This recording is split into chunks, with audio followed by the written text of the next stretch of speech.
Et là, ça m'a vraiment frappé. Je suis sur la Lune, je suis sur la Lune. Et l'excitation, l'émerveillement, le frisson, l'aventure, tout ça. Dans un entretien enregistré, un homme de 89 ans, Charles Duke, reste immobile et choisit ses mots avec la précision d'un chirurgien. Il fait partie des 12 hommes à avoir marché sur la Lune. Quelqu'un lui demande sans détour « Pourquoi avons-nous cessé d'y retourner ?» Il marque une longue pause. Puis il dit quelque chose qui n'a jamais figuré dans aucun rapport officiel de la NASA. Et la réponse de Charles Duke explique tout. Charles Duke. Et j'étais frustré. J'ai décidé. Eh bien, je quitte la NASA. Et j'ai détourné le regard de la Lune. 20 juillet 1969. Houston, Texas. Centre de contrôle. Un silence de mort règne dans la pièce, hormis le sifflement des canaux ouverts et le léger bourdonnement électronique des équipements qui surveillent deux hommes descendant vers un monde jamais foulé par l'homme. Chaque ingénieur, à chaque console, s'affaire à la même tâche. Immobile, il effectue des calculs qu'il a déjà répétés des milliers de fois, car il ne lui reste plus qu'à écouter et espérer que les chiffres se confirment. La voix qui les relie à ces deux hommes est celle de Charles Duke. Il a 33 ans. Il annonce les données du radar d'atterrissage. Duke relaie l'appel. Al Uldren vérifie le niveau de carburant. Duke confirme. L'altitude diminue. 100 pieds. 75 pieds. 50 pieds. Puis, contact lumineux. Coupure moteur. Base tranquillité ici. L'aigle a atterri. La réponse de Duke, celle qui a résonné dans le monde entier. Il leur a dit qu'à Houston, des hommes étaient sur le point de devenir bleus à force de retenir leur souffle. Calme, imperturbable. Imperturbable comme un homme qui a fait ça toute sa vie. C'était Duke, la voix qui a guidé le premier pas de l'humanité sur un autre monde. Il a rejoint la NASA en 1966, sélectionné parmi des milliers de candidats parce qu'il était exactement le type d'homme dont le programme avait besoin. Pilote d'essai de l'US Air Force, d'une précision chirurgicale et d'un sang-froid à toute épreuve, quelqu'un qui appréhendait le danger comme la plupart des gens appréhendent la météo. Il a piloté certains des avions de chasse les plus sophistiqués de l'armée avant même de monter à bord d'un vaisseau spatial. La précision était son langage. Les faits, sa religion. Il n'était pas du genre à exagérer. Il n'était pas du genre à imaginer des choses. 3 ans après Apollo 11, il obtint sa propre mission. Apollo 6 a été lancé le 16 avril 1972. Le 21 avril, Duke et le commandant John Young se posèrent sur la Lune et y restèrent 71 heures, une durée inégalée par la quasi-totalité des équipages précédents. Leur objectif, les hautes terres de Dart, une région ancienne et accidentée dont les scientifiques pensent qu'elle est d'origine volcanique. Ils parcoururent des kilomètres à bord du rover lunaire, sur un terrain jamais exploré par l'œil humain. Ils collectèrent des échantillons dans les cratères et le long des crêtes.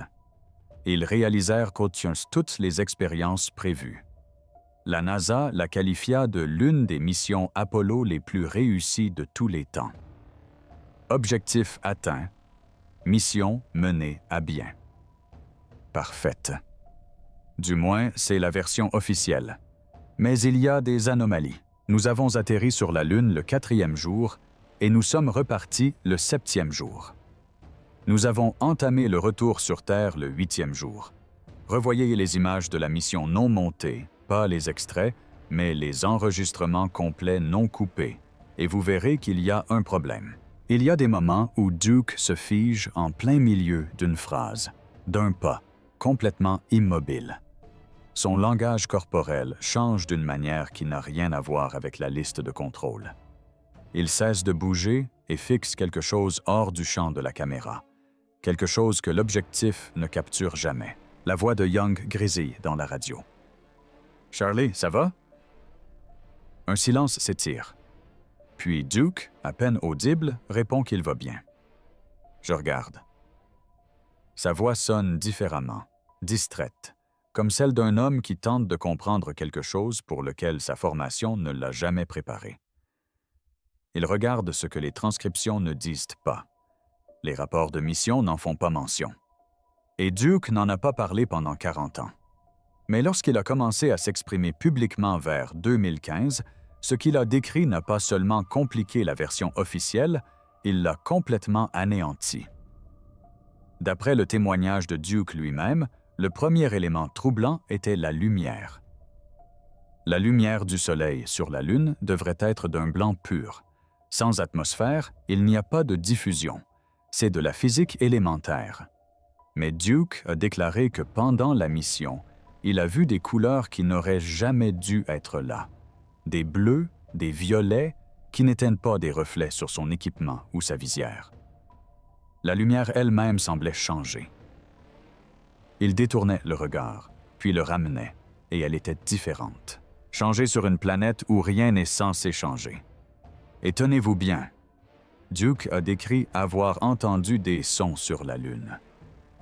Des sons physiquement impossibles, ni par la radio, ni par les vibrations mécaniques de la combinaison, mais des tonalités, des fréquences, parfois harmoniques, presque musicales, parfois dissonantes, profondément troublantes.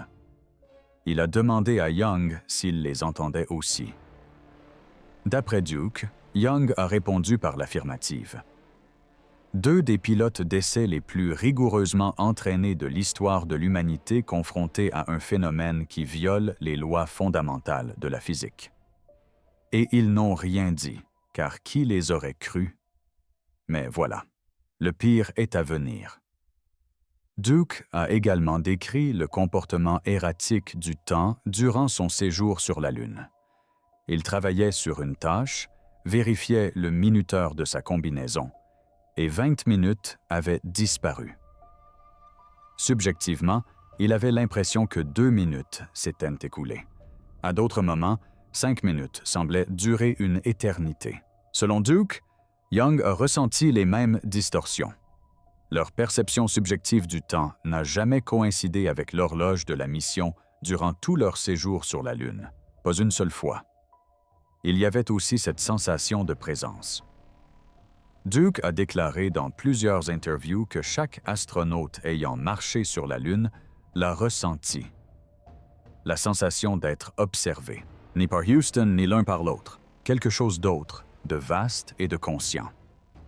Il le décrivait comme écrasant, pas hostile à proprement parler, mais inévitable, comme si une force immense les observait avec la même attention qu'on porte à un insecte qui se pose sur la main. Une patience ancestrale, une patience qu'aucun esprit humain n'est capable de comprendre. Et ce n'était pas intermittent. C'était constant, de l'instant où ils posèrent le pied à la surface jusqu'à celui où ils refermèrent pour l'écoutille pour partir. Une lumière colorée qui changeait sur un monde sans atmosphère pour la disperser. Des sons dans un vide où le son ne peut physiquement exister. Le temps qui s'étirait et se comprimait d'une manière qui défiait la montre à son poignet. La sensation d'être observé par quelque chose d'invisible, d'innommable, d'une patience inouïe. Duke et Young ont vécu tout cela lors de la même mission. Ils ont comparé leurs notes en privé, leurs récits concordaient, et ils n'en ont parlé à personne. Si vous n'êtes pas encore abonné, abonnez-vous maintenant. Car ce que Duke a découvert ensuite sur cette crête des hautes terres de Descartes n'est pas une expérience subjective. C'est concret, photographié, et c'est la raison pour laquelle nous n'y sommes jamais retournés. Les structures, les premiers cosmonautes et astronautes ont été lancés dans l'espace, Et j'ai alors commencé à rêver que ce serait peut-être l'expérience ultime pour un pilote. Voilà le hic. Tout ce que nous venons de décrire, les lumières, les sons, les distorsions temporelles, la présence, n'est pas ce qui a empêché Duke de se manifester pendant 40 ans, ni la raison pour laquelle nous avons cessé d'aller sur la Lune. Ces anomalies étaient troublantes, inexplicables, mais subjectives, difficiles à prouver, et la NASA pouvait facilement les attribuer au stress, à la désorientation ou aux conséquences psychologiques d'un travail dans l'un des environnements les plus hostiles de l'univers. La suite est différente. Elle est physique, concrète, photographiée. Duke et Young se trouvaient à 6 km du module lunaire, de l'autre côté d'une crête où la Terre était invisible dans le ciel. Seuls eux deux, le rover et une désolation grise infinie s'étendant jusqu'à un horizon tranchant comme un rasoir. Ils prélevaient des échantillons géologiques, un travail de routine, méthodique, le genre de tâche qu'on accomplit machinalement, l'esprit ailleurs. Puis Duke a regardé vers l'horizon et tout a basculé. Les formes semblaient étranges. Sur la Lune, tout est aléatoire. Cratères, rochers, débris dispersés par des milliards d'années d'impact de météorites. Rien n'a de contour net. Rien n'est régulier. Ce n'est pas une opinion, c'est la géologie. La Lune est un chaos solidifié. Mais ce que Duke aperçut à l'horizon présentait des contours, une géométrie, des lignes trop droites, des angles trop uniformes, trop délibérés pour être naturels. Il le signala à Young. Young arrêta immédiatement le rover. Il l'avait vu. 2. Ils s'approchèrent lentement. Le rover souleva une fine poussière grise qui resta suspendue dans le vide spatial avant de retomber comme de la poudre. Aucun des deux ne parla. La radio était ouverte mais muette, comme un souffle. À mesure qu'ils se rapprochaient, les formes se précisèrent, rendant caduques toutes les heures d'entraînement, tous les briefings, toutes les suppositions sur la nature supposée de la Lune. Un mur ou des fondations. Anguleuse, faite de blocs, recouverte d'une épaisse couche de poussière lunaire, mais indéniablement construite. Non sculptée par des impacts, non façonnée par la géologie, non issue d'un quelconque processus naturel dont on leur avait parlé. Construite, délibérément construite par une entité intelligente et intentionnelle. Duke estima sa longueur à environ 100 mètres, et elle disparaissait dans le sol à ses deux extrémités, s'enfonçant sous le régolithe, comme si la Lune l'avait lentement engloutie au fil des éons. C'était comme si l'on apercevait la structure osseuse d'un objet infiniment plus grand, enfoui en dessous. Et tenez-vous bien, cette étrange lumière colorée que Duke avait remarquée tout au long de la mission était plus concentrée ici, des bleus et des violets plus intenses, se déplaçant à la surface de la structure, comme si elle courbait la lumière. Les tonalités harmoniques qu'ils entendaient étaient maintenant plus fortes, presque directionnelles, comme si la structure elle-même en était la source. Duke appuya sur le bouton de sa radio. Il décrivit ce qu'il voyait, à Houston avec clarté et précision. Formation géométrique non naturelle, d'apparence construite, d'environ 100 mètres de long, demandant des instructions, puis plus rien. Silence. Pas le délai de 1,3 secondes habituel qui devient un réflexe lors d'une mission lunaire. Une seule réponse du Mississippi, ce rythme que Duke connaissait par cœur. Le silence s'étira.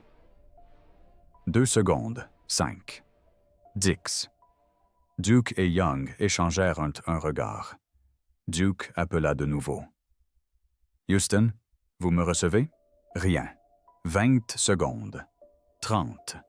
Il entendait sa propre respiration dans le casque, le sifflement du système d'oxygène de la combinaison, le léger crépitement du conduit ouvert.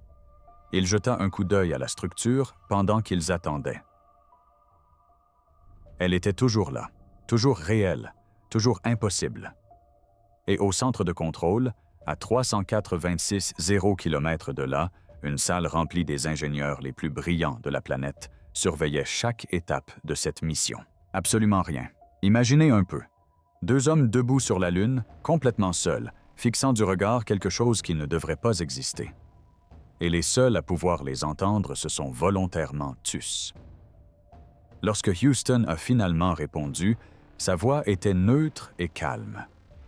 Aucune curiosité, aucune inquiétude, aucune question. D'après le récit de Duke, la réponse fut un ordre de poursuivre les activités de prélèvement d'échantillons prévues lors de la sortie extravéhiculaire. C'est tout. L'unique réponse à 2 astronautes signalant des structures artificielles sur la Lune. Aucune demande de précision, aucune excitation, aucune surprise, juste un ordre froid de passer à autre chose, comme s'ils savaient déjà. Mais Duke et Young n'ont pas abandonné. Ils ont pris des photos, des dizaines, des gros plans des blocs, des plans larges montrant la structure à l'horizon, des photos de contexte sous tous les angles possibles avant que Houston ne répète l'ordre. Duke a déclaré que ces images étaient d'une netteté exceptionnelle. Il a lui-même déclenché l'obturateur. Ces photos n'ont jamais été publiées. Pas une seule. Duke a interrogé la NASA à leur sujet à maintes reprises au fil des ans. Les réponses changent constamment. Classifiées pour des raisons techniques, perdues lors du transfert des archives, qualité d'image trop dégradée pour une diffusion publique. Duke a décrit sa réaction comme une fureur à peine contenue. Il était là. Il tenait lui-même cet appareil photo entre ses mains gantées. Et il affirme avec une certitude absolue que ces photographies reposent dans un coffre-fort, enfoui sous 50 ans de silence institutionnel. Mais voici ce qui vous empêche de dormir. Les structures elles-mêmes ne sont même pas le détail le plus troublant. C'est leur ancienneté. Lors d'une interview en 2019, on a demandé à Duke si les structures semblaient récentes. Il a lentement secoué la tête. D'après les comptes rendus de cet échange, Duke les a décrites comme érodées, usées d'une manière impossible sur un monde sans atmosphère. Même sans vent, sans pluie, sans aucune météo, elles portaient les marques indéniables du temps profond, couvertes de cratères d'impact de micro-météorites, de ceux qui ne se forment qu'après des millions d'années de bombardements constants depuis l'espace, voire des centaines de millions d'années. Elles étaient antérieures à toute construction humaine. Duke marqua une pause, une longue et pesante pause. Elles étaient antérieures à l'humanité entière. Quelle que soit l'intelligence qui a construit ces murs, quelles que soient les mains ou les outils qui ont façonné ces blocs, elle l'a fait bien avant l'apparition de notre espèce sur Terre. Et dans des interviews, Duke a déclaré clairement « La NASA est au courant, mais elle a décidé que le public ne devait pas l'être. » Les autres structures lunaires anciennes ont été photographiées, leurs images ont été rapportées en temps réel. Et la réponse de Houston a été un silence délibéré, suivi d'un ordre de passer à autre chose. Mais Duke n'était pas seul face à ce problème. En 2017, la plupart des astronautes survivants des missions Apollo se sont réunis en privé. Des hommes âgés, pour la plupart octogénaires, les seuls êtres humains encore en vie à avoir foulé le sol d'un autre monde. Selon Duke, c'était la première fois qu'il l'évoquait publiquement. Il a décrit cette conversation en ces termes. Chacun avait vécu des anomalies, des expériences différentes, des missions différentes, mais aucune ne correspondait à ce que la NASA avait communiqué au public. Ils sont restés silencieux car personne ne les aurait crus avant qu'ils ne soient assez âgés pour que la réputation ne prime plus sur la vérité. Buzz Aldrin a décrit, dans des interviews ultérieures, un objet monolithique sur Phobos, une lune de Mars, et a affirmé sans détour qu'il justifiait une enquête approfondie et immédiate. Sans détour, sans tergiverser. Edgar Mitchell est revenu de la surface lunaire en février 1971. Il était devenu un homme transformé et a passé ses dernières années à affirmer clairement, interview après interview, que l'intelligence extraterrestre est réelle et que les gouvernements le savent depuis des décennies. Lors des entretiens, on lui proposait des échappatoires faciles. Il n'en a jamais saisi une. Al Worden, qui a orbité autour de la Lune lors d'Apollo 15, a déclaré sans ambages à un journaliste qu'il croyait que les humains descendaient d'êtres venus d'ailleurs. Le journaliste a ri nerveusement. Worden n'a pas sourcillé. Officiers décorés, scientifiques de haut niveau, hommes sélectionnés parmi des milliers de candidats, ayant tout à perdre en prenant la parole. À la fin de leur carrière, libérés de l'emprise institutionnelle de la NASA, ils en sont tous arrivés au même point. Lorsqu'un ancien astronaute décrit des anomalies, on peut l'ignorer. Quand ils le font tous indépendamment, dans le cadre de missions différentes et sur plusieurs décennies, il ne s'agit pas de confusion. C'est un schéma récurrent. La véritable raison, qui nous amène à la question centrale de toute cette histoire, celle à laquelle Duke a finalement répondu en 2023, est la suivante. Y a-t-il dissimulation? Dans les comptes rendus de cette interview, Duke a décrit la situation non pas comme un complot au sens obscur du terme, mais comme une paralysie institutionnelle. La NASA possède des données, des photographies, des observations issues de multiples missions suggérant que la Lune est bien plus étrange que la simple histoire de roches mortes. Les divulguer remettrait fondamentalement en question nos convictions sur notre place dans l'univers, sur notre éventuelle solitude. Et donc, année après année, on garde le silence. Selon Duke, non pas par malice, mais par lâcheté, mais ce n'était pas la véritable réponse, c'était le préambule. Car Duke a ensuite prononcé les mots qui expliquent enfin 50 ans de silence. 50 ans pendant lesquels l'humanité a tourné le dos à la plus grande réussite de l'exploration lunaire jamais enregistrée. Dans des interviews, Duke l'a décrit ainsi. « Nous aurions pu continuer. Nous aurions pu construire des bases lunaires, envoyer des dizaines de missions supplémentaires et vraiment explorer ce qui s'y trouvait.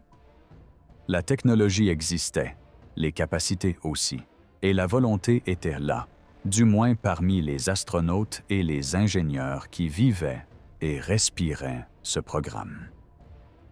Mais nous nous sommes arrêtés après Apollo 17. En décembre 1972, l'humanité avait à peine fait un bond en arrière de 50 ans, le plus extraordinaire bond en avant de l'exploration humaine de toute l'histoire. Et nous avons tout simplement abandonné. Imaginez l'ampleur de cette décision. En l'espace de 4 ans, de 1969 à 1972, 12 êtres humains ont foulé le sol d'un autre monde. 12. Et puis, tout s'est arrêté. Pas de transition progressive, pas de programme de remplacement en réserve. Un arrêt brutal, comme si quelqu'un avait appuyé sur un interrupteur. La raison officielle invoquée est le manque de budget. Les coupes budgétaires du Congrès, le Vietnam, le Watergate. Tout cela est vrai en apparence, mais selon Duke, la véritable raison, celle que personne n'ose avouer, est que les décideurs se rendent compte que la Lune soulevait des questions auxquelles ils ne pouvaient répondre. Des questions se posent. Qui était là avant nous? Que signifient ces structures? Sommes-nous seuls? L'avons-nous jamais été? Pour Duke lui-même, il était plus facile d'arrêter que d'affronter ce qui se trouvait sur Terre. Voilà le point crucial. Ce n'est pas anodin. C'est que la décision la plus lourde de conséquences qu'un gouvernement ait prise à l'ère spatiale. Ne pas aller plus loin, ne pas chercher à découvrir, ne pas affronter ce qui se cachait dans les hautes terres de DART. S'arrêter, rentrer à la maison et y revenir régulièrement pendant un demi-siècle. Laissons cette question en suspens. Selon un homme qui a marché sur la Lune, qui a touché sa surface millénaire de ses propres mains gantées, qui a photographié des structures avec son propre appareil et les a décrites en temps réel. Nous n'avons pas arrêté par manque d'argent. Nous avons découvert là-haut quelque chose auquel nous n'étions pas prêts à faire face. Quelque chose qui remettait en question toutes nos convictions sur l'histoire de l'humanité et notre place dans le cosmos. Et 50 ans plus tard, nous ne sommes toujours pas prêts. Le témoignage. Charles Duke a 89 ans. Il a vécu une vie bien remplie, fondé une famille et servi son pays d'une manière que peu de gens auront à accomplir. Et aujourd'hui, sachant que ses dernières années approchent, il entreprend quelque chose qui aurait ruiné sa carrière, sa réputation et son héritage, s'il l'avait fait il y a 30 ans. Il révèle au monde la vérité sur ce qui s'est réellement passé là-haut. La plupart des gens, une fois octogénaires, consacrent leur énergie à préserver leur héritage. Duke fait tout le contraire. Dans des interviews récentes, il a décrit les événements avec la certitude sereine de quelqu'un qui n'a plus rien à perdre ni à protéger. Il a marché sur la Lune. Il a vu des choses absentes des rapports officiels. Il a rapporté des faits ignorés. Il a pris des photos qui ont disparu. Et il témoigne aujourd'hui car le public mérite la vérité, et non une version édulcorée, conçue pour rassurer tout le monde. Les structures sont toujours là, sous vos yeux. Elles se dressent dans les Dart Highlands, où elles se trouvent depuis des millions d'années, selon Duke, silencieuses. Les photographies sont encore dans des archives, quelque part. Les questions que ces 12 hommes ont murmurées lors d'une réunion privée restent sans réponse. Que l'histoire donne raison à Duke ou le discrédite, son récit soulève des questions qui persistent et qui ne s'apaisent pas avec le temps. S'il se trompe, pourquoi ces descriptions concordent-elles avec les témoignages d'autres astronautes d'Apollo recueillis indépendamment lors de différentes missions et à différentes époques? S'il a raison, que signifie le fait que nous ayons eu ces informations pendant 50 ans sans rien faire? Duke est resté silencieux pendant 40 ans. Aujourd'hui, à 89 ans, il parle. La vraie question n'est pas de savoir si vous le croyez, mais plutôt, pourquoi la NASA n'a-t-elle jamais publié ces photographies? De quoi nous protège-t-il encore exactement? Laissez votre réponse dans les commentaires ci-dessous et abonnez-vous, car les missions Apollo ont laissé derrière elles bien plus de choses que la NASA n'a jamais voulu que vous sachiez. La Lune n'a jamais été vide.